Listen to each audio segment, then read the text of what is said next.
noite a todos e a todas, senhoras e senhores, sejam muito bem-vindos ao lançamento do Índice de Democracia Local do Instituto Atuação, uma empreitada internacional globalmente inovadora testada aqui, na nossa querida Curitiba, né? Meu nome é Jamil Assis e em nome do Instituto Atuação, de toda a nossa equipe, eu agradeço a presença de cada um de vocês. Também estendo um agradecimento especial aos nossos investidores, vários aqui presentes. A gente reforça que sem o apoio de pessoas e empresas idealistas como vocês, que acreditam na nossa causa, no nosso potencial de impacto, nada disso seria possível. Então, nosso muito obrigado e uma salva de palmas, por favor, aos nossos investidores.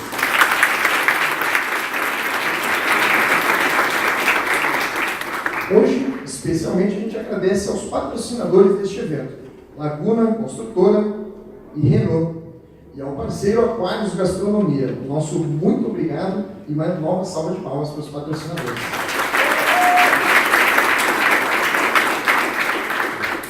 Esse nosso evento ele tem o propósito de apresentar os resultados e alguns achados muito interessantes sobre cultura democrática do curitibano, bem como também algumas análises do que isso quer dizer na prática, no nosso dia a dia.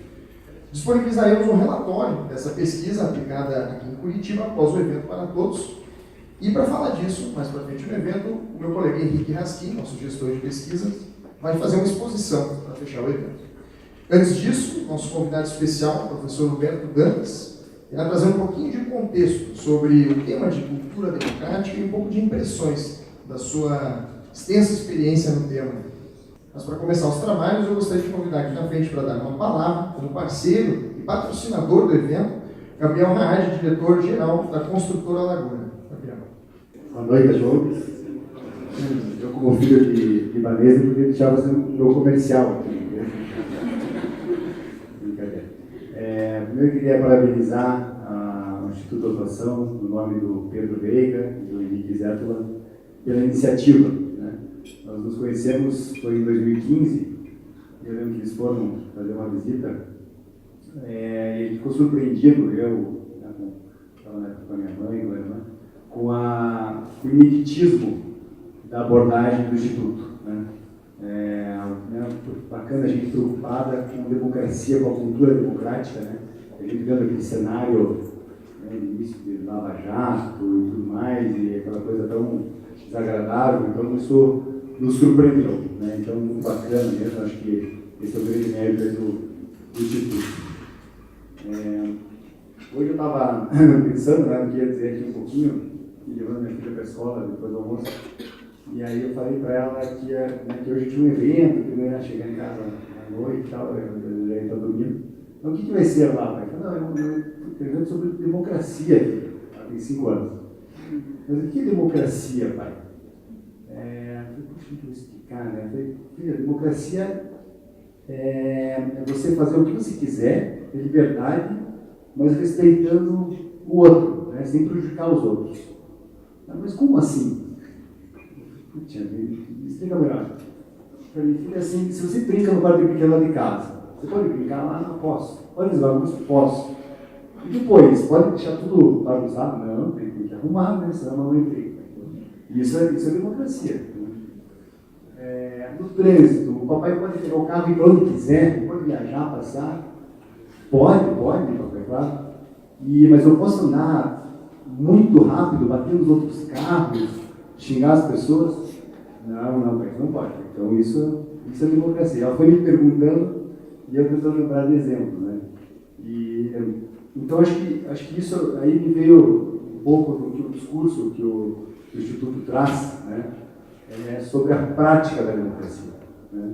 Porque a gente ouve muito falar de democracia e pensa nas leis, nas instituições, mas na verdade a democracia ela se faz na prática, é no dia a dia, nas atitudes da sociedade.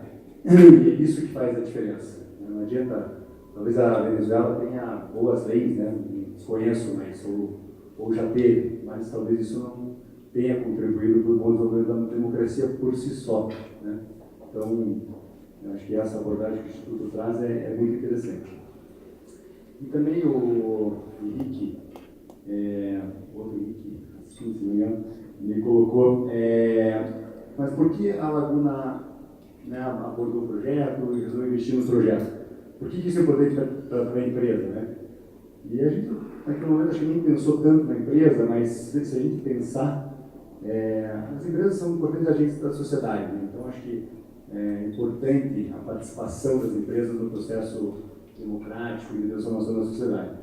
Mas também sem uma cultura democrática, né, a gente vive muito do que a gente vive hoje no Brasil, com dificuldades, né, com relação com o setor público tão difícil, concorrência desleal, né, que é um problema das empresas, desrespeito a contratos, né? Então, muitas vezes a gente tem contratos, mas aí o sujeito não respeita e vai para a justiça, sabe que lá vai demorar, né? Então, essa questão da confiança, né, faz parte da democracia. Isso é tão importante para o desenvolvimento da sociedade. Tá? Então, parabéns, mais uma vez, ao Instituto. Espero que seja esse o índice, o primeiro grande passo de uma história longa que a gente possa transformar pouco a pouco o nosso país. Tá bom? Obrigado.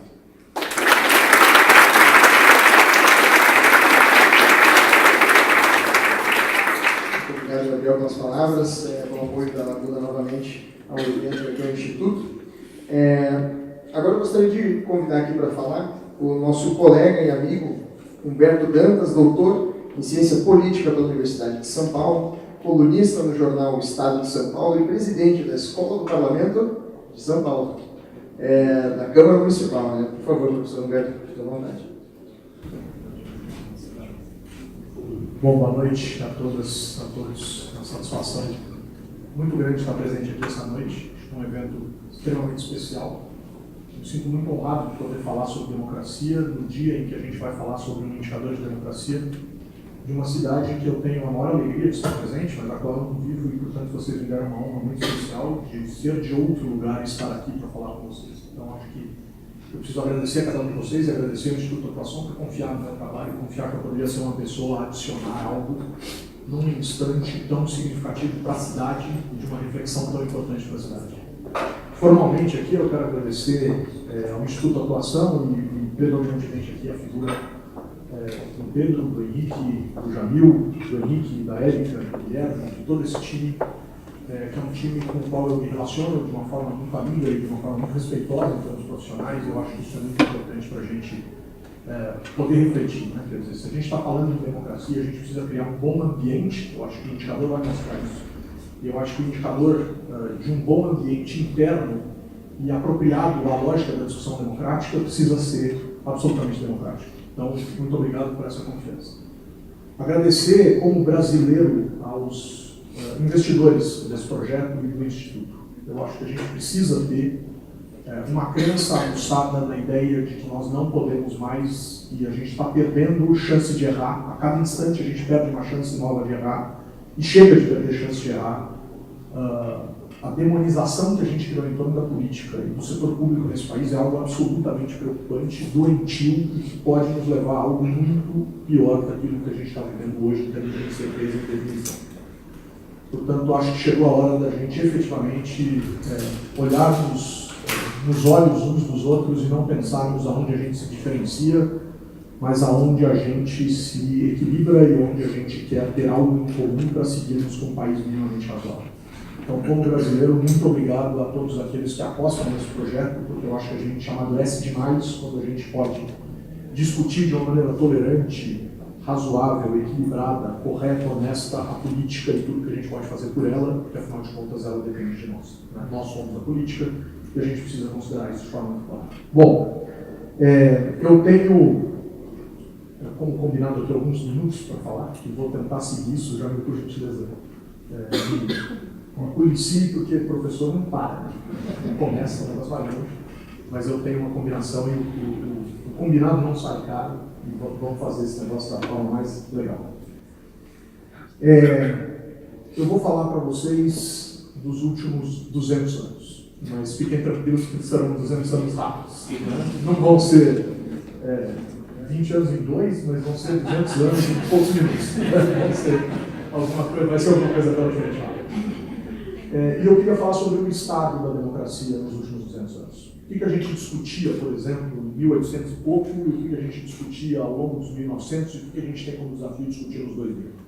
É basicamente isso que eu combinei de fazer com vocês e que eu gostaria de fazer de uma forma, claro que um pouco irresponsável do ponto de vista acadêmico, porque a gente não tem como se estender tanto, então vai ser uma coisa mais resumida, e que seja uma coisa gostosa e fácil da gente refletir juntos aqui. Bom, a democracia representativa nasce pautada na ideia do voto e é votado, escolhe e é escolhido quem tem algo a perder do ponto de vista econômico. O que representa dizer que ela vai representar de forma mais clara os interesses de uma classe economicamente em ascensão e politicamente frágil, chamada burguesia, há alguns séculos atrás. Essa classe se fortalece politicamente e se fortalece economicamente. E a gente conta bem essa história, e a Revolução Industrial, por exemplo, não teria acontecido se não existissem garantias políticas mínimas de estabilidade para investimento da forma como se investiu.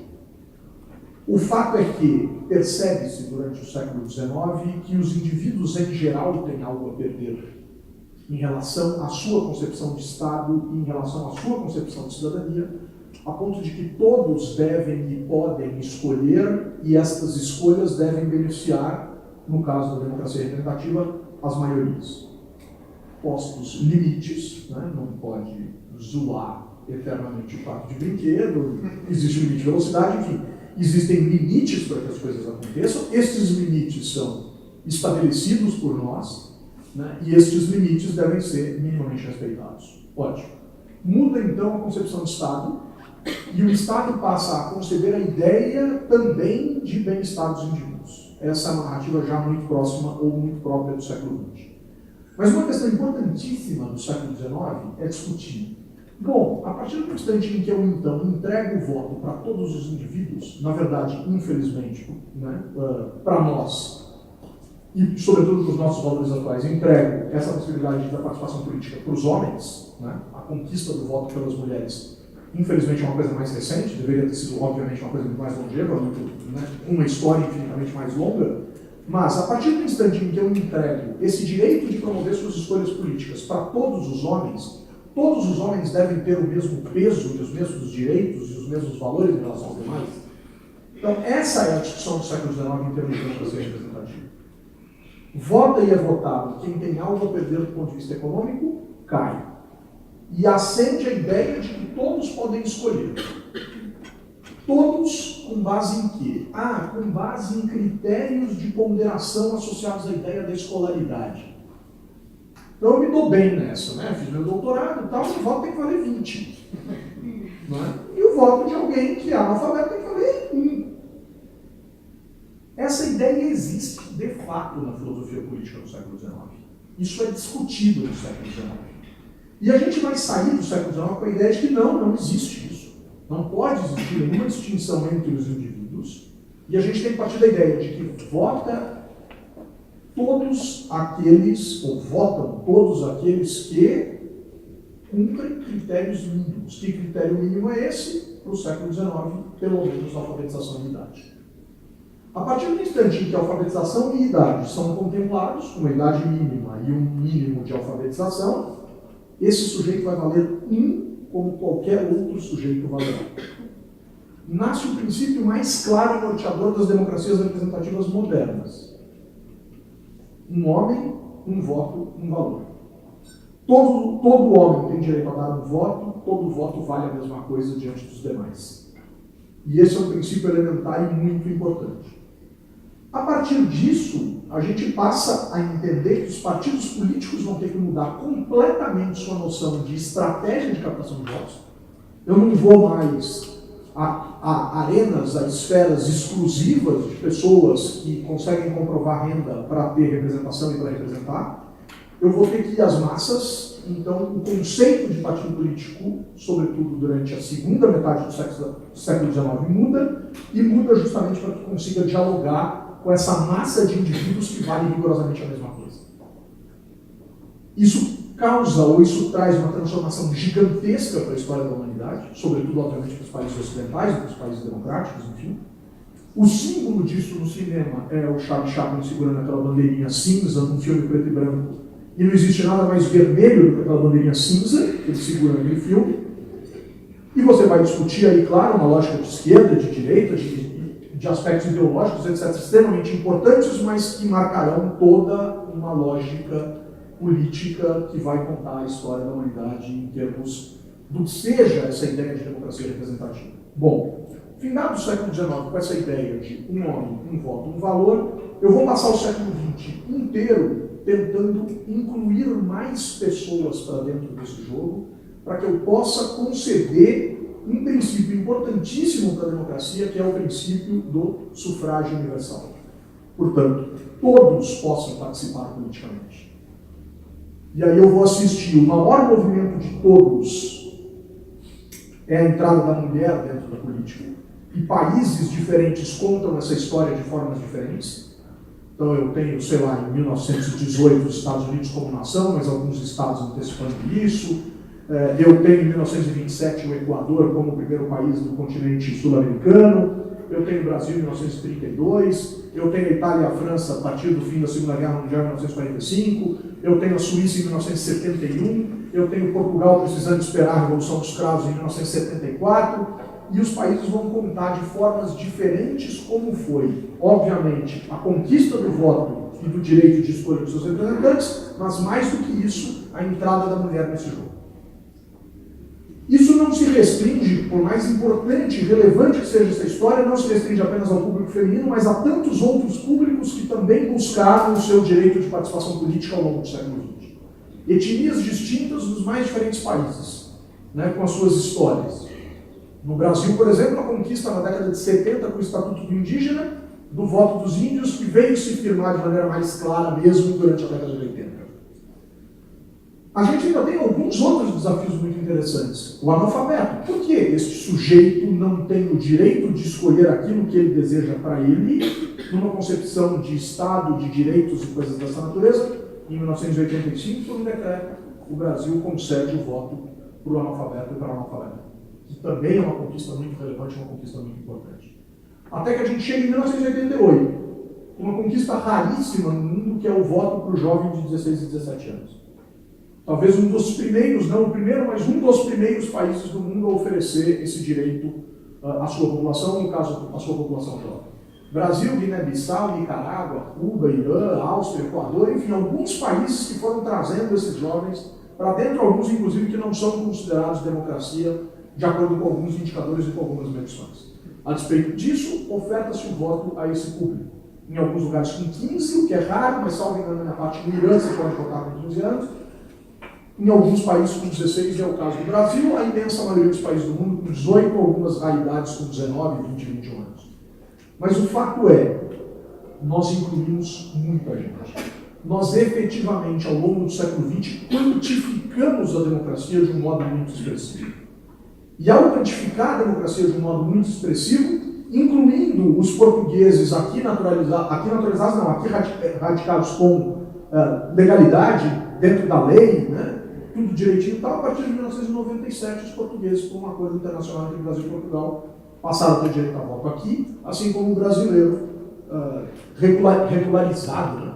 Não sei exatamente esses termos de estrangeiros, como é que se usam assim, mas os brasileiros que moram em Portugal de maneira regular também podem votar em Portugal. Então são acordos que a gente vai construindo e a gente vai constituindo essa lógica do nosso sufrágio. Bom, a despeito de toda essa luta, a despeito de toda essa inclusão, a despeito de toda essa capacidade extraordinária da gente quantificar a nossa democracia, a gente vai terminar o século XX de uma forma muito parecida com tantos outros países do planeta terminam o século XX. Com a sensação de que esta tal democracia representativa, hashtag não me representa. Como a molecada gosta de falar hoje, como a gente tem assistido nos movimentos nos últimos anos aqui no Brasil. Ou seja, eu escolho, eu até posso ser escolhido, mas eu não me sinto representado dentro dessa lógica das instituições formais, né, nessa concepção de uma democracia mais clássica de representação política por meio de voto, urna, eleição e coisas dessa natureza. E aí eu entro na fase final dessa nossa conversa para falar dos desafios do que talvez seja, então, a democracia no século XXI. Ela termina o século XX e começa o século XXI com afirmações ao estilo: olha, se a democracia representativa está em crise e a democracia direta dos gregos, etc., é impossível, né? Quer dizer, não vamos imaginar que em 148 milhões de quilômetros quadrados, essa é a intenção do Brasil, é mais ou menos isso, cento e tantos milhões de quilômetros quadrados, 8 milhões de quilômetros quadrados, claro, 8 milhões e meio de quilômetros quadrados, 148 milhões de sujeitos, indivíduos, vão se encontrar para reuniões básicas para discutir questões complexas da administração pública. Esquece. Então isso é absolutamente inconcebível. Bom, a direta não funciona, a representativa está em crise, aí os filósofos vão dizer: olha, deve haver um contínuo, deve haver uma régua aqui, em que eu consiga não exatamente só eleger e não, obviamente, só participar, mas eu preciso encontrar um caminho aqui de atuação política que vai se chamar democracia participativa. Ótimo. E o Brasil começa a virar case mundial em matéria de instrumentos de democracia participativa. Poderia ser fantástico se a gente soubesse rigorosamente para que serve um conselho gestor de políticas públicas, uma audiência pública, um orçamento participativo, uma gestão participativa, uma escola democrática, e etc. E eu poderia empilhar aqui uma comissão de legislação participativa, poderia empilhar aqui ferramentas, instrumentos e grandes exemplos que o Brasil deu ao mundo de democracia participativa. Só que alguém levantou a mão e falou: pessoal, não está dando muito certo. E por mais importante que sejam esses instrumentos, por mais relevantes que eles possam ser, por mais que eles tenham que continuar existindo, eu esqueci de preparar o cidadão para essa participação. Eu esqueci de formar o eleitor.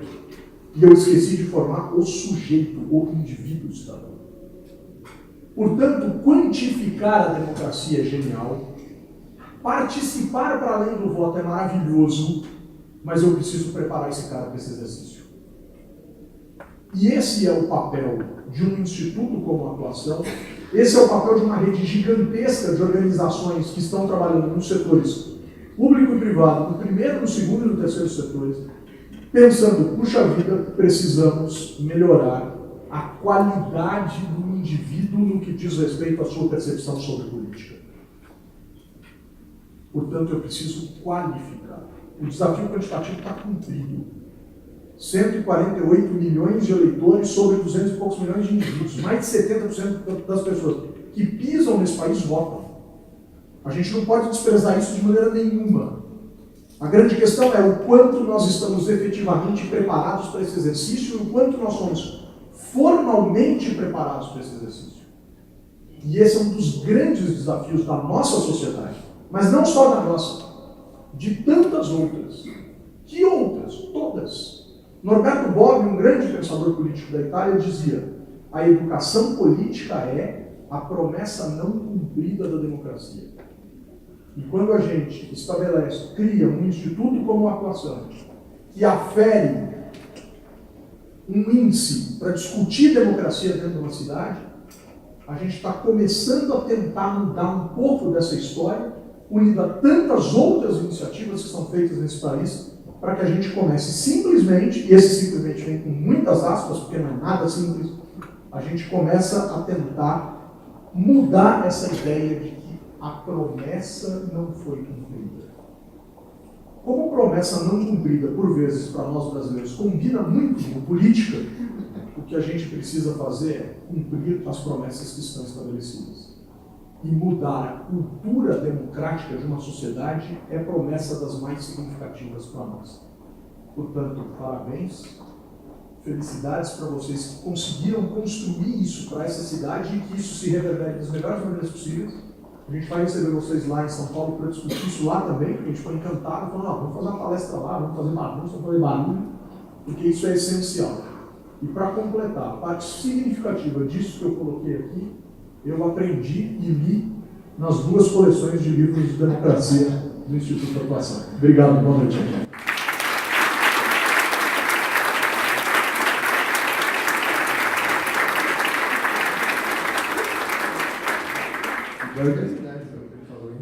Muito obrigado, professor, pelas palavras. E pegando o gancho, né, nós temos algumas coletâneas da democracia da segunda edição disponíveis para venda aqui atrás. Então, quem ainda não adquiriu a sua, fique à vontade. Tome iniciativa, que são poucas, né?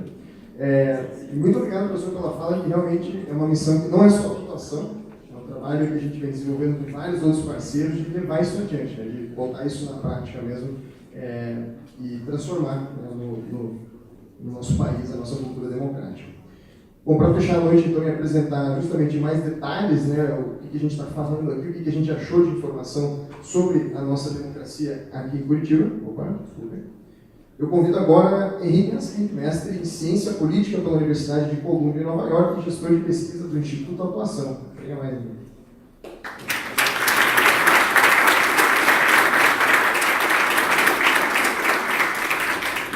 Bom, boa noite a todos. Eu gostaria de agradecer primeiramente a presença nessa noite maravilhosa para tratarmos de um tema tão importante. Gostaria de agradecer também à equipe do Instituto Atuação, sem a qual não teria sido possível construir esse índice de democracia.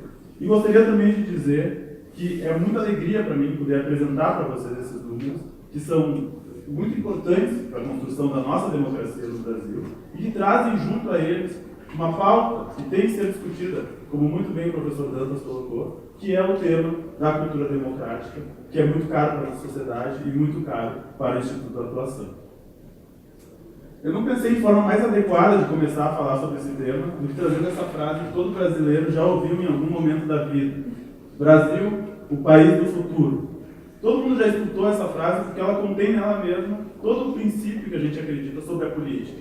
Grandes promessas de um futuro melhor, grandes projetos de transformação, mas que estão sempre no futuro, porque nunca se vem realizar na prática, no presente. Sempre nossos filhos vão colher esse projeto e nossos filhos também vão pensar, somente os meus filhos vão colher. Tem alguma coisa de errado nessa frase, e ela não deveria continuar sendo presente, porque o Brasil justamente tem que se construir para agora, para o hoje. Nós somos uma democracia, pelo menos desde 1985, sobretudo com o lançamento a promulgação da nossa nova Constituição de 88. Então, de fato, nós somos uma democracia formalmente. A questão é, temos sempre o medo de perdê-la, e isso se mostra como um problema. Se somos de fato uma democracia, deveríamos saber que somos uma democracia e que isso não pode mudar. No entanto, todo mundo tem o medo de que sabe-se lá se daqui a 10 anos, se daqui a 20 anos, continuaremos sendo uma democracia. Para todos aqueles, como o Instituto Atuação, que se preocupam com a causa da democracia, isso é inadmissível. Não deveríamos ter o medo de perder a nossa democracia. Por que temos esse medo frente à democracia, então? Por que será que sempre acreditamos que ela é fácil de se perder, que ela é fácil de escorrer pelas mãos? Será que não é justamente porque sempre pensamos a política de cima para baixo, do projeto para a realidade? Sempre pensamos a política da instituição para a sociedade? Sempre pensamos a democracia do Estado para o povo? Será que não é justamente esse o motivo pelo qual temos sempre medo de perder? Porque a democracia não se vê fixada na população, não se vê fixada na nossa cultura e na nossa sociedade? Será que não é justamente por isso que seremos sempre o país do futuro, caso continuemos dessa forma? Precisamos, então, começar a olhar para o brasileiro. E essa é uma das conclusões às quais o Instituto Atuação chegou quando começou a lidar com essa questão desde 2010 e 2011. Precisamos começar a olhar para a sociedade, começar a olhar um pouco para a nossa cultura, olhar para o cidadão, para as suas crenças, para os seus valores, para então compreendermos como desenvolvermos uma sociedade virtuosa, como termos uma política funcional e como termos uma democracia, então, duradoura. Percebemos que precisamos olhar para a cultura política do brasileiro. E a questão é, cultura política, todos temos uma cultura política. A questão é qual a cultura política necessária para que mantenhamos uma democracia virtuosa, para que percamos esse medo de perder a democracia. Então, uma cultura política democrática, bastante resumidamente, no que ela consistiria? Consistiria em pessoas que acreditam que quem tem o poder de gerar transformação é o próprio cidadão. Isso significa que eu não posso outorgar a outra pessoa a responsabilidade de cuidar da minha cidade, de cuidar da minha sociedade, de cuidar do meu Estado, de cuidar do político do Brasil. O Brasil, no fim das contas, é consequência de todos nós, enquanto cidadãos. E para termos uma cultura política democrática, precisamos perceber que, por sermos cidadãos, o Estado é responsabilidade nossa e o bem-estar da sociedade é responsabilidade nossa. É também uma cultura política democrática aquela formada por pessoas que acreditam que a democracia é feita dentro de casa, na rua, no bairro, na cidade, no estado e, finalmente, no país como um todo. A nossa democracia não começa em Brasília, ela começa dentro de casa, na educação de pais para filhos, se dá na rua, na minha relação com os vizinhos, se dá na reunião de condomínio do prédio, da qual muitas pessoas não querem participar. Ou seja, a democracia começa no micro e vai se estendendo para o macro. O presidente do país que está em Brasília também já é pai, também já teve vizinhos, também já participou de reuniões de condomínio, ou não, mas de toda forma também tem uma vida na sociedade, no dia a dia. E a gente precisa que se perceba que a política não é restrita ao Estado, mas ela se dá também em toda a sociedade, na vida do cotidiano. E também, para se ter uma cultura política democrática, se precisa de pessoas que acreditam que a democracia acontece onde as relações sociais ocorrem, no dia a dia, nas comunidades, no local. Isso é algo que desde Aristóteles já se fala. O ser humano é um zoon politikon, um animal político, no sentido de ser social, de em suas relações estar desenvolvendo política. Não simplesmente ao se candidatar se vira político, mas simplesmente por existir em sociedade já se é político. E esses fatores são necessários para que tenhamos uma cultura política democrática que permita que as nossas instituições democráticas funcionem de maneira adequada e de maneira perpétua também. Então precisamos pensar numa democracia, ao contrário, que seja de baixo para cima, e não somente de cima para baixo, do projeto para a realidade, da promessa para a sociedade. Precisamos encontrar na sociedade, primeiro, o que é necessário para que tenhamos lá em cima uma democracia de longo prazo e funcional. Foi então que nós desenvolvemos o Índice de Democracia Local para justamente começar a entender o que está acontecendo na sociedade. Como se dá a democracia no nível dos cidadãos, em suas crenças, em seus valores, e por isso pensamos em desenvolver um índice que mostrasse justamente onde está o problema para que pudéssemos solucioná-lo no curto e médio prazo. É importante pensar que, se estamos falando de uma democracia que acontece no dia a dia, nos cidadãos, na vida comunitária, no sentido da nossa ética, da nossa cultura, precisamos focar, então, em uma cidade, que é justamente o local onde acontecem essas relações. E aqui, quando eu digo uma cidade, eu digo todas as cidades, mas respeitando que, por serem cidades, são um espaço onde acontecem essas relações. Nós nos reunimos, então, com os principais parceiros e especialistas do mundo inteiro que lidam com a questão da democracia e de sua mensuração. Então, aqui são só alguns dos poucos nomes com quem nós sentamos e criamos o Índice de Democracia Local. Alguns principais são relevantes, como, por exemplo, a Freedom House nos Estados Unidos, que lida com essa questão. O Latino Barômetro no Chile também trabalha com essa mensuração de questões de confiança, de relações sociais. O IDEA na Suécia, a Stanford University na Califórnia, The Economist nos Estados Unidos, na Inglaterra, desculpa, e o VIDEM também, dentre muitos outros, que lidam com essa questão. Então, justamente, sentamos com eles para construir um índice que pudesse ser aplicado em qualquer cidade do mundo e que pudesse nos dar respostas legítimas para os problemas da democracia, que se vê um pouco mais ou um pouco menos, mas se vê em todas as cidades do nosso planeta. A primeira aplicação desse índice foi justamente em Curitiba. E é nessa noite que nós mostraremos os resultados para começarmos a entender o que conseguimos extrair da aplicação desse índice e como isso pode ser instrumentalizado para melhorar a situação da cidade de Curitiba.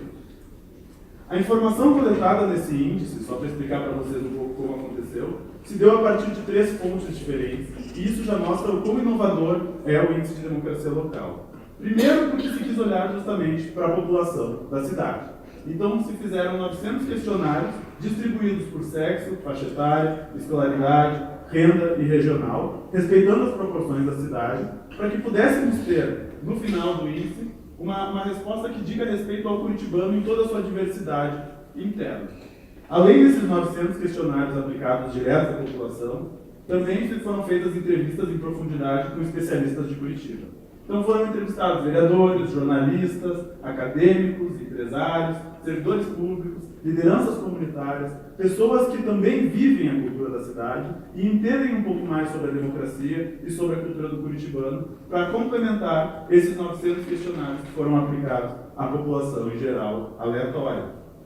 E, por fim, também foi feita uma pesquisa em dados secundários para aproveitar toda a informação que já tinha sido coletada através de outras instituições governamentais, do setor privado, para enriquecer um pouco mais os resultados desse índice. E, além disso, para chegarmos numa resposta que seja correta sobre a democracia, precisamos também complexificar a democracia e entender ela em vários de seus âmbitos. Foram analisadas, então, 5 categorias que dizem respeito à democracia, que foram divididas em 18 atributos e 67 componentes, para justamente entendermos toda a complexidade da questão. Aos especialistas foram avaliados 104 critérios, com cada um deles, para balizarmos nossa tese, e também na pesquisa quantitativa foram feitas 24 perguntas para cada uma das 900 pessoas entrevistadas. O que nós vimos foi, precisamos então contemplar todas essas questões acerca da democracia para entender exatamente em que sentido podemos dizer que somos bons, somos ruins ou onde melhorar. Para explicar um pouquinho, direitos e liberdades civis seria a primeira categoria a ser analisada. E ela é bastante clássica quando a gente pensa sobre uma democracia. Uma democracia é um regime governamental que respeita as liberdades civis, que respeita os direitos da população, os direitos individuais. E essa categoria justamente queria mostrar a que ponto estamos em questão de direitos e liberdades civis. Temos um governo democrático nesse sentido? É o que se perguntou a partir dessa categoria. A segunda, o funcionamento do governo local, ela busca mostrar se esse governo que nós temos, ele escuta a população, ele responde às demandas da população e se ele é transparente e eficaz em lidar com os problemas da sociedade.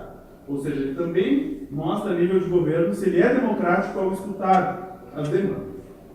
A terceira categoria, o processo eleitoral e pluralismo, ela mostra se o processo de determinação das lideranças do governo ocorre de maneira democrática. Ou seja, as pessoas podem escolher os líderes que estão no governo, as pessoas podem se candidatar ou podem participar de partidos políticos e pleitear por uma vaga enquanto candidato para tentar entrar no governo.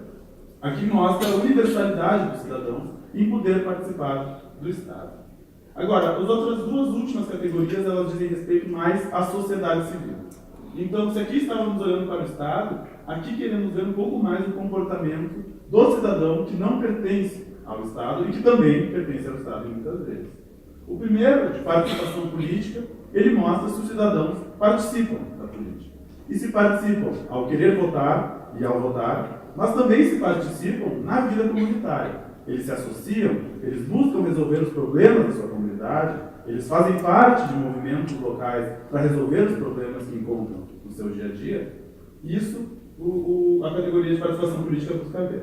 E, por fim, temos cultura democrática, que mensura se as pessoas conhecem sobre o político, e aqui eu digo se elas sabem quais direitos elas têm e quais deveres elas têm enquanto cidadãos, se as pessoas valorizam a democracia e acreditam que é um regime importante para a política, que é uma questão importantíssima, e também analisa a vida comunitária em termos de confiança, que é uma questão fundamental para o desenvolvimento da democracia. Confiam as pessoas umas nas outras, acreditam que o outro cidadão, o qual eu não conheço, é alguém que merece o meu respeito e merece a minha confiança.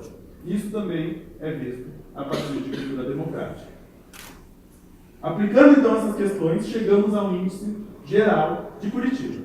Ou seja, Curitiba, na consolidação dessas 5 categorias, nas aplicações das 900 entrevistas e também nas entrevistas com especialistas, pontuou em 49,5 em uma escala de 0 a 100.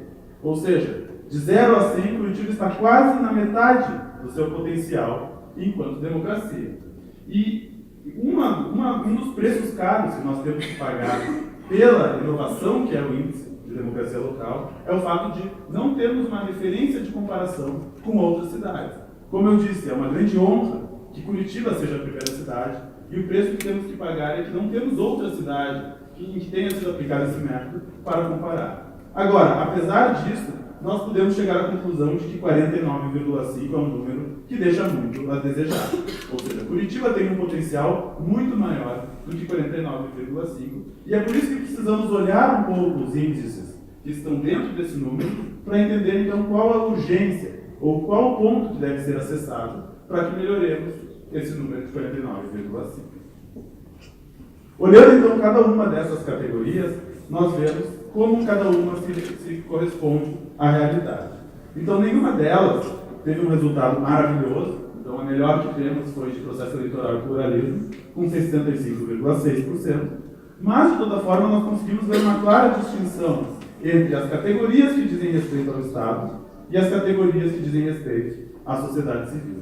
E aqui eu retorno com uma frase de que o Brasil é o país do futuro, porque até que ponto não estamos delegando ao Estado, delegando aos projetos, delegando às promessas a responsabilidade de mudar, quando na prática vemos que o buraco não está necessariamente somente no Estado, mas se vê também em termos de participação política e cultura democrática.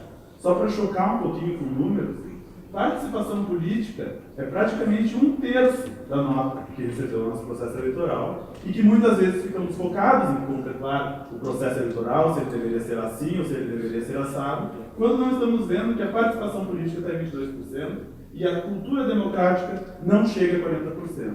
E daí eu pergunto, dá para ter uma democracia sem cultura democrática? Sem uma cultura democrática que apareça e que se faça virtuosa? Vamos entrar então um pouquinho em cada um desses índices. Só para ressaltar aqui, em direitos e liberdades civis, a gente tem o maior atributo de todos da pesquisa, que é justamente direitos civis e políticos. Isso nós estamos muito bem consolidados desde 1985, sobretudo desde 1988 com a nossa Constituição.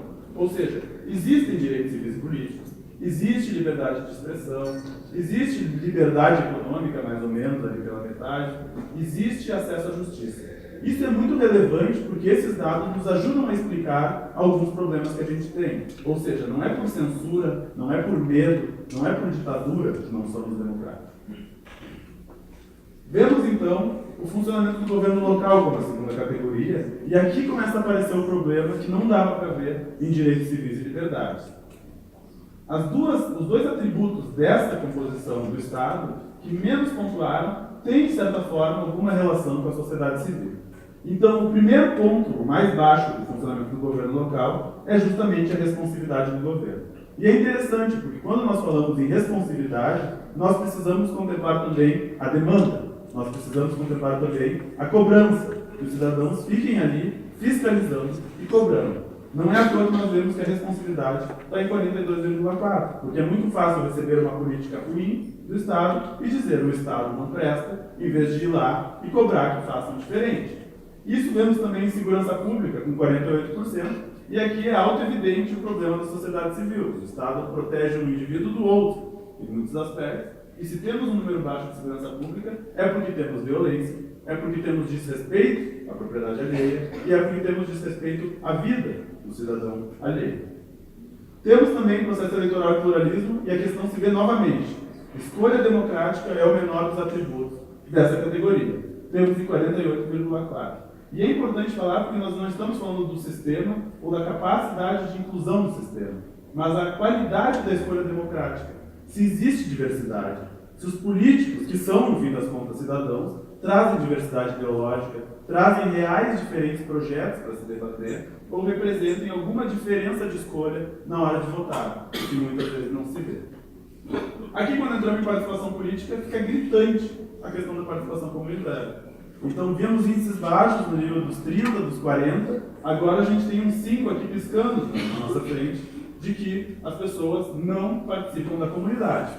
E ainda assim, quando pensamos na participação nas eleições, é muito baixo esse índice de 39,6, no sentido de que as pessoas querem ir votar, as pessoas acreditam que seu voto faça alguma diferença, e aqui a gente vê que esses dois são muito baixos e nos levam ao menor índice de todos os indicadores, que é a de participação política. E por fim, temos também cultura democrática, com um indicador bastante baixo, que mostra que existe pouco conhecimento político. Então, 26,6 foi a nossa pontuação em Curitiba para conhecimento político. Vida comunitária, também, as relações de confiança que acontecem na comunidade são muito baixos, em 39,5. E temos também normas e valores democráticos, pontuando ali perto da metade. Isso nos mostra, então, as duas categorias que são as principais, que são as mais baixas, e justamente nos mostram que o problema está na sociedade civil, na cultura e na ética do curitibano e, por conseguinte, do brasileiro. Agora eu pergunto para vocês, participação política por si só é o problema ou é o sintoma de um problema? Existiriam muitos motivos pelos quais a participação política poderia estar baixa. Eu poderia dizer, a participação política é baixa porque existe censura, porque as pessoas têm medo, porque as pessoas acreditam que vão ser punidas. Eu queria só lembrar para vocês o que nós vimos ali na questão de direitos e liberdades civis. Ou seja, está alto os direitos civis políticos, a alta também a liberdade de expressão e mais. As pessoas responderam isso aqui, ou seja, elas sabem que têm o direito e que têm a liberdade. A questão é, será que elas não participam porque elas não querem? Porque elas não acreditam que seja eficaz participar? Porque não vale a pena eu perder a novela, ou perder a programação da televisão para ir para a rua ou para me inteirar na reunião de condomínio do meu prédio? Será que não é esse o motivo da nossa baixa participação política? Foi aí que chegamos à conclusão de que o problema da participação política é também um problema de cultura democrática. Ou seja, não se participa porque a nossa cultura nos diz para não participar, para não nos desgastar, que não vale a pena fazer isso. Vamos então ver como uma coisa esquisita. E aqui eu mostrei os resultados das categorias e agora eu queria propor uma brincadeira. Vou pegar 4 das várias perguntas que foram feitas à população e eu vou aplicar elas a vocês. E eu gostaria que vocês pensassem que resposta vocês dariam caso eu perguntasse para vocês. Eu adoraria ouvir a resposta de todo mundo, mas a gente seria expulsos do museu alguma hora, porque é bastante gente. Mas eu gostaria que vocês pensassem verdadeiramente o que vocês pensam sobre essa questão e gostaria que vocês vissem se corresponde às respostas que foram dadas à população. Vamos começar com a primeira. Então, de 0 a 10, o quão importante para você é viver em um país governado democraticamente? Tomem 5 segundos para pensar qual nota de 0 a 10 vocês dariam para essa questão. Pensaram? Vamos lá, então. Olha o que as pessoas responderam. Quase 1/3 deu nota 0 a 6 de importância para a democracia. E aqui é importante dizer, eu não estou perguntando se a nossa democracia funciona como deveria, ou se ela é boa, ou se ela é ruim. Você acha importante viver em um país democrático? Aqui 31% quase deu nota 0 a 6 e 23% deu nota 7 a 8. Ou seja, de certa forma diz, não, existem alguns motivos pelos quais valeria talvez abrir mão da democracia. Menos da metade dos entrevistados deram de nota 9 a 10 para a democracia. E aqui a gente começa a ver o problema. Ou seja, como garantir a democracia no longo prazo, quando mais da metade não botaria a mão no fogo pela democracia, não daria sua vida pelo regime democrático. Vamos ver como outros indicadores começaram a nos explicar o porquê talvez as pessoas não deem importância à democracia. Foi perguntado sobre os candidatos e propostas, o quanto eles são diferentes entre si ou o quanto eles são parecidos. Nós vimos que 84,8% dos entrevistados disseram que os candidatos e as propostas são iguais ou pouco diferentes. E daí a gente vê que a pessoa que não valoriza a democracia talvez esteja percebendo que a democracia não entrega aquilo que ela promete, como o professor Dantas falou. Ou seja, quase 85% disse que de fato não existe escolha democrática, porque os candidatos e as propostas são iguais ou pouco diferentes. E isso vai se ver também na confiança nos partidos políticos. E isso é muito importante porque os partidos políticos justamente são a garantia de que existe diversidade de ideologia, diversidade de representação, diversidade de projeto. Foi perguntado para as pessoas de 0 a 10 o quanto elas confiam nos partidos políticos. E aqui eu mostro que 89% das pessoas deram de nota 0 a 5 de confiança nos partidos políticos. Então, os partidos políticos são geralmente o sustentáculo da democracia, mas quase 90% das pessoas não confiam mesmo. E aqui nota 6 e 7 já é ruim também, mas até nota 5 quase todo mundo respondeu que não confia na boa vontade e no bom funcionamento dos partidos políticos em termos de confiança. Vamos para uma segunda pergunta. Qual dessas alternativas melhor se aplica à realidade? A maioria das pessoas é confiável, apenas são confiáveis as pessoas da família e amigos, ou a maioria das pessoas não é confiável? Pensem o que vocês realmente acham dessa questão. Vamos ver então a bomba que nós recebemos aqui. Só 15,8% dos respondentes disseram que confiam na maioria das pessoas.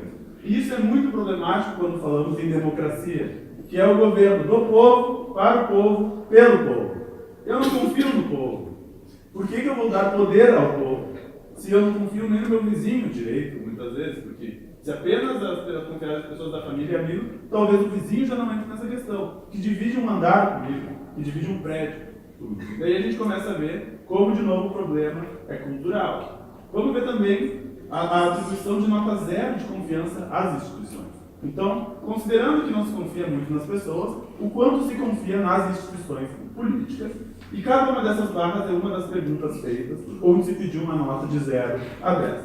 Então, quanto você confia no Poder Judiciário? Quanto na Câmara de Vereadores? E notem que esses gráficos são um percentual de respondentes que deram nota 0. Aqui não tem nota 1, não tem nota 2, que já é bizarro, não tem nota 3, nem 4, é nota 0. E nós vemos que 32,1% dá nota 0 de confiança à Câmara de Vereadores. 29,1% dá nota 0 ao governo federal. 22% nota 0 ao governo municipal. E mesmo se nós aumentarmos essa escala para até quando as pessoas deram nota 5, a gente vê que os índices variam de 75%, 85% no caso da Câmara dos Vereadores. Ou seja, de nota 0 a 5 de confiança, as pessoas também não atribuem às instituições. Vamos para uma terceira pergunta. Pelo que você sabe, observa ou ouviu dizer, com que frequência a maioria das pessoas obedece às leis? Essa pergunta é boa. Pensem bem. O que vocês acreditam? Se é nunca, raramente, às vezes, frequentemente ou sempre? A maioria das pessoas, como elas se comportam perante a lei? E agora vamos ver a resposta da população. 90,2% disse que a maioria das pessoas não respeita nunca, raramente ou às vezes a lei. E de novo, de que adianta ter leis democráticas se a gente sabe que as pessoas não vão respeitar? De que adianta a lei não pode matar se sabemos que as pessoas, em 90% dos casos, podem matar? Acredita que os outros matarão. E aqui nós vemos de novo um problema democrático. A democracia ela tem sido eficaz em evitar isso aqui? Será que então temos que pensar que outro regime pode ser melhor e garantir que isso aqui não aconteça? Começa a surgir a dúvida de por que não se recomenda a democracia desde a primeira pergunta. E daí perguntamos, que acaba sendo quase que uma redundância, o quanto você se sente protegido contra criminosos no bairro onde você mora. E aqui 92% disse pouco protegido ou nada protegido. De novo, uma informação praticamente irrelevante, tendo que já temos até aí um histórico de que não se pode confiar em ninguém e de que grande parte das pessoas acreditam que não se respeita a lei. E vamos então para a última pergunta. Se o voto não fosse obrigatório, você diria que votaria com certeza, votaria apenas quando algum candidato o representasse, ou não votaria? Se vocês pudessem escolher. Pensaram na questão? Hoje, 100% dos cidadãos devem, por lei, votar, desde que sejam acima de 18 anos. Vemos que se pudessem escolher, apenas um pouco mais de um quarto continuaria votando. E essa informação faz sentido. Afinal de contas, eu já mostrei bastante gráfico atrás que faz questionar a eficácia da democracia ou o quanto ela é capaz de se realizar na realidade. Isso ainda, como se não bastasse, se soma a baixos índices de conhecimento. E agora é engraçado, lembrem da nota de confiança que foi dada às instituições.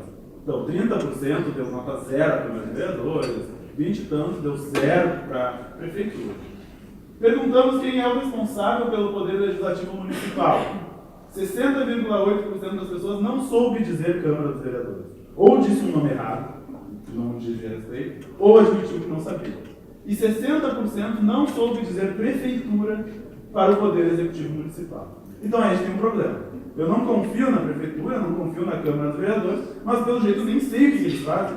Eu nem sei quem é responsável por fazer lei, eu nem sei quem é responsável por criar os planos de responsabilidade, de gastos do governo. Ou seja, vemos que tem uma contradição na sociedade. É muito fácil dizer que não confia, mas por outro lado, ninguém se inteira, ninguém quer saber sobre essas questões, a ponto de 60% dizer que não sabe responder quem é responsável por esses poderes. A maioria dos curitibanos, então, não sabem o que cobrar, nem a quem cobrar. E aí, de novo, nós validamos a tese de que há um problema de cultura democrática. Vamos, então, falar sobre os nossos achados. Vimos que em Curitiba existe um déficit em cultura democrática. Isso mostra que o problema é justamente na sociedade. Olhar, então, para a sociedade transforma o olhar da política brasileira. É não pensar apenas na configuração institucional, não pensar apenas no Estado, mas também pensar um pouco no cidadão, pensar na sociedade, pensar na sua cultura. Nós identificamos, em suma, pessoas não confiando umas nas outras, pessoas não acreditando que a lei é respeitada, pessoas não recomendando a democracia, pessoas não querendo participar do processo eleitoral, pessoas não conhecendo seus deveres e não sabendo a quem cobrar os seus direitos. Aí fica difícil. Nós vimos, então, como consequência, como isso acontece na vida de cada um de vocês, no dia a dia, mais do que simplesmente num relatório de democracia ou para debatermos os rumos da política brasileira. Vamos entender como esses 5 pontos afetam a vida de vocês desde que vocês acordam. Então, primeiro se vê na disposição estatizante do comportamento político. Se eu não sei meus deveres e se eu não confio em ninguém, eu peço para o Estado. Automaticamente é ele, a instituição que está ali, e é ele então quem deve me fornecer tudo, quem deve garantir a minha segurança, quem deve garantir o bem-estar da minha rua, da minha comunidade. Tudo passa a ser responsabilidade do Estado. Isso se vê também no excesso da burocracia, que passa a ser concebida como a única forma de garantir lisura nas relações econômicas e sociais. Ou seja, todo acordo verbal não tem valor nenhum.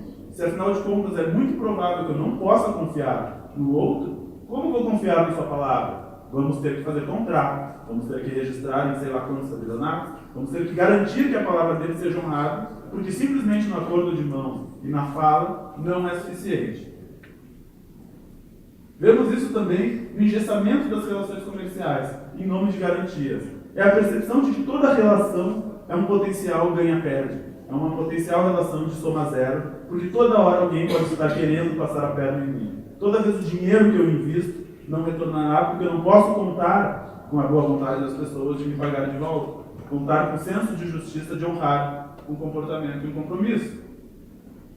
E também se vê, assim, na anulação da felicidade da sociedade civil, dificultando os indivíduos de viverem juntos, de trabalharem juntos, de ajudarem uns aos outros. Isso se dá a nível de crenças e valores, da ideia de que eu não posso simplesmente conversar com o meu vizinho para resolvermos o problema, que eu não posso conversar com cidadãos para tentarmos resolver o problema da nossa rua, da nossa cidade, do nosso bairro. É defender o conceito de subsidiariedade, que é devolução à sociedade civil da responsabilidade de resolver seus problemas e de ter o Estado como um ator subsidiário, a quem se pode recorrer caso a sociedade sozinha não consiga resolver os seus problemas. É defender confiança mútua e nas instituições, entender que as pessoas precisam confiar umas nas outras para que a gente possa ter de fato um governo do povo, de poder às bases, de cidadãos empoderados. É defender o fortalecimento do capital social, que é justamente os laços, a rede de confiança que emerge a partir dessas relações e que permite que nós possamos confiar num completo estranho, que nós podemos contratar alguém que não é da família ou alguém que eu já não conheça, porque eu posso confiar que a pessoa terá valores enquanto brasileiro, enquanto cidadão do mesmo país que eu e da mesma cidade. E é defender, assim, educação cívica, a ideia de que os cidadãos precisam ser educados, que eles precisam saber quais são os seus direitos a cobrar, mas também quais são os seus deveres para com a cidade. A ideia de que todos somos responsáveis pelo parquinho no qual brincamos e que não adianta deixar sujo para que venha alguém limpar. Nós mesmos temos a responsabilidade de mantê-lo íntegro para podermos brincar sempre nele. Dá para termos uma democracia, de fato, sem esses princípios? Que democracia nós, enquanto curitibanos, queremos pensar para a cidade? Precisamos fomentar, então, confiança, associativismo, educação e conhecimento cívico, para justamente termos consequências práticas no cotidiano dos cidadãos. É ter vizinhos virtuosos, é ter cidadãos virtuosos, é poder andar de ônibus, sair a pé na rua, sem o medo de ser assaltado, que no fim das contas é sem o medo de ter alguém que não respeite a minha pessoa, a minha posse, os meus direitos enquanto cidadão. Isso se vê muito facilmente quando olhamos para o nível local, quando olhamos justamente para a cidade, que é o lugar onde acontecem essas relações, onde se vive o dia a dia. Precisamos, então, fortalecer a cultura democrática. Somente assim construiremos a democracia em Curitiba e em todas as cidades do nosso país. É justamente essa a missão do Instituto de Atuação, que começa aqui, na cidade de Curitiba. Muito obrigado.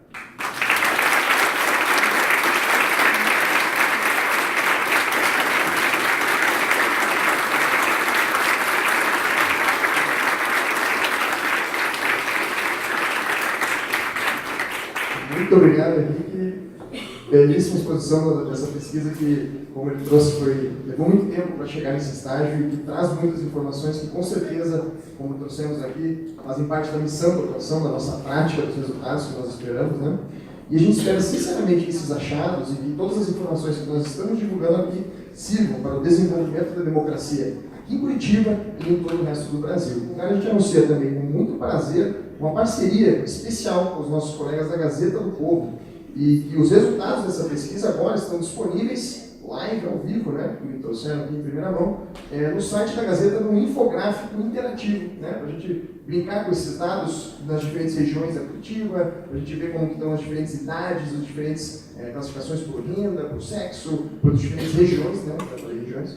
Então, acesse o site da Gazeta do Povo nessa parceria com o Instituto da Atuação, que nós vamos trazer esses e muitos outros materiais sobre como está nossa cultura democrática em Curitiba e o que fazer com isso, né? Nosso muito obrigado aí aos parceiros da Gazeta do Povo. Por fim, eu gostaria de agradecer novamente aos nossos patrocinadores que realizaram esse evento, a Laguna, a Renault e o apoiador Aquários Gastronomia. O pessoal da Laguna disponibilizou um material super bacana desses empreendimentos que eles apresentaram aqui um pouco antes, então, por favor, sinta-se à vontade de pegar mais informações sobre isso. Eu agradeço novamente a participação de cada um de vocês aqui e a gente fica à disposição para conversar mais logo em seguida aqui e depois lá fora também, porque eu acho que o museu vai fechar daqui a pouco. E também ter contato pelo nosso e-mail, pelo nosso telefone, a nossa sede, fica sempre de portas abertas, né? E a gente gostaria também de agradecer aos nossos parceiros de mídia, além da Gazeta do Povo, da RPC, estamos discutindo parcerias e acabamos de sair hoje, por exemplo, no Estadão, junto com o professor Roberto Dantas, e em vários outros meios de comunicação, CBN, Band News. A gente espera cada vez mais difundir essa mensagem e a gente conta com cada um de vocês também para nos ajudar nessa missão. Sem mais, eu agradeço em nome do Instituto de Atuação, de toda a nossa equipe, a presença de cada um de vocês, os debates que com certeza vão sair daqui, e a gente fica muito à disposição. Nosso muito obrigado e uma boa noite a todos.